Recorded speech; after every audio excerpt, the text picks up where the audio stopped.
Welcome to our channel. Today we how to reset your Airtable views detailed guide step by step clearly. To reset your Airtable views, begin by opening your Airtable workspace. Navigate to the base that contains the view you want to reset. In the top left corner, find the table that holds the view. Click on the table to display its views. Identify the view you wish to reset in the Views sidebar. Hover over the view name until you see the three dots appear. Click on the three dots to open the View Options menu. From the drop-down menu, select Duplicate to create a copy of the existing view. Rename the duplicated view to something recognizable, like Reset View. Now that you have a duplicated view, go back to the click on the three dots again for the original view. Choose Delete to remove the original view, confirming your choice when prompted. Now, click on the duplicated view to open it.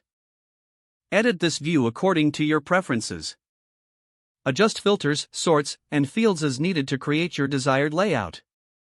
Once satisfied with your adjustments, click the view's name to rename it to the original name. Your Airtable view has now been reset successfully.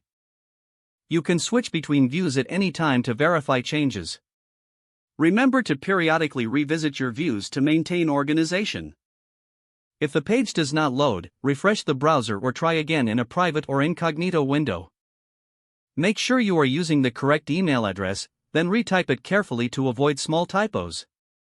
If your password is not accepted, use the reset option and create a new strong password you can remember.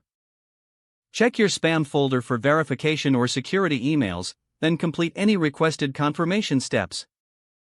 Enable two-factor authentication if available to improve account security and reduce unauthorized access risk. After signing in, review your profile details so your contact information and settings are accurate and current. If you see an error message, note it down and try again after restarting your device and internet connection. Log out when you finish, especially on shared devices, to keep your account and payment information secure. If the page does not load, refresh the browser or try again in a private or incognito window.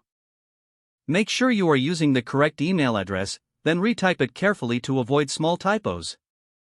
Don't forget to like this video and subscribe to our channel for more step-by-step tech guides.